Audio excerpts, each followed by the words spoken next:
Hello everyone, welcome to magic SST. This is Madhav और हम कर रहे हैं class 9 economics chapter poverty as challenge. और आज हम उसका टॉपिक करेंगे इंटर स्टेट डिस्पैरिटीज़ की। जो पॉवर्टी है वो विद इन अ कंट्री और विद इन अ स्टेट्स भी वो होती हैं। तो दैट्स वो। और साथ ही साथ हम करेंगे ग्लोबल पॉवर्टी सिनेरियो भी। तो यस, जो इंटर स्टेट डिस्पैरिटी शुरू करते हैं, जो प्रोपोर्शन होता है पुअर पीपल का कंट्री के according with in the country also, वो सफ़र करता है, वो डिफ़र करता है। जो पॉवर्टी लेवल होती है वो फेल्ट डिक्लाइन हुई है। देखो, हमने समझ में आया, जैसे हमने आपको बताया था किसमें, पॉवर्टी एस्टिमेट्स में कि डिक्लाइन हो रही है इन अर्लियर 70s। बट जो सक्सेस है रेट है, जो सक्सेस रेट है वो रिड्यूस कर रहा है। पॉवर्टी वेरी करता है स्टेट टू स्टेट, यानी कुछ स्टेट में तो काफ़ी कम हो गई है पॉवर्टी, कुछ स्टेट में भी है। जैसे केरला हो गई, आंध्र प्रदेश हो गई, गुजरात हो गई, वेस्ट बंगाल हो गई, महाराष्ट्र हो गई। यहाँ पे पॉवर्टी डिक्लाइन होते हुए हमने देखी है। क्यों? रीजंस क्या है? वो रीजंस ये रहे, रीजंस सारे के सारे ये रहे। और जैसे उत्तर प्रदेश हो गया, बिहार हो गया, उड़ीसा हो गया, ये सब स्टेट्स ने इतना ज़्यादा पॉवर्टी परसेंटेज नहीं डिक्लाइन किया है। यहाँ पे पॉवर्टी परसेंटेज ज़्यादा है। रीजंस क्या है? रीजंस बहुत सारे हो सकते हैं कि एक तो अच्छे से इम्प्लीमेंट नहीं हो रखी जितनी भी पॉलिसीज़ हैं, वो मैं आपको आगे बताऊँगा कौन कौन सी पॉलिसीज़ थी।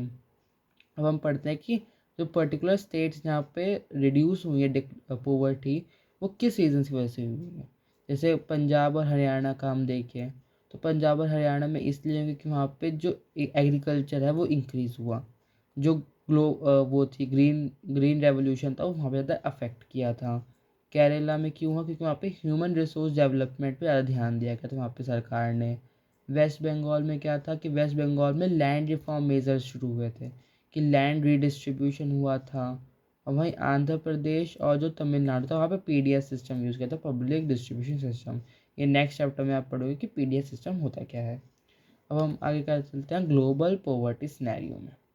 यस, तो ग्लोबल पॉवर्टी सिनेरियो क्या कहता है कि जो वर्ल्ड बैंक है ना, वो डिफाइन करता है पॉवर्टी को कि कोई भी पर्सन अगर $1.90 पर डे से कम कमा रहा है तो वो according to World Bank poor है।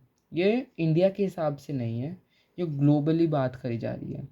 हालांकि सब्सटेंशियल डिक्लाइन दिखाई दिया है ओवरऑल वर्ल्ड में भी 28%, जो 1990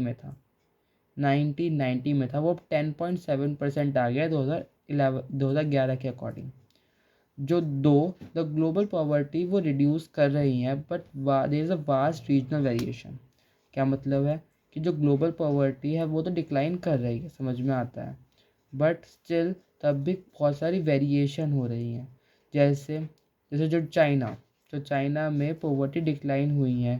जैसे साउथ ईस्टर्न कंट्रीज़ हैं, साउथ ईस्ट एशियन कंट्रीज़ हैं, वहाँ पे भी डिक्लाइन हुई हैं। कैसे? Due to rapid economic growth and massive human development या मैसिव ह्यूमन रिसोर्सेज में बहुत उन्होंने किया।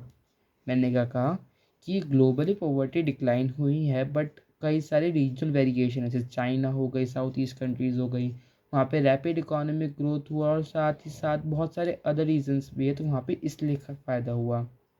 वहीं जो rate of reduction of south eastern countries हैं, साउथ एशियन कंट्रीज़ है, वो लो है।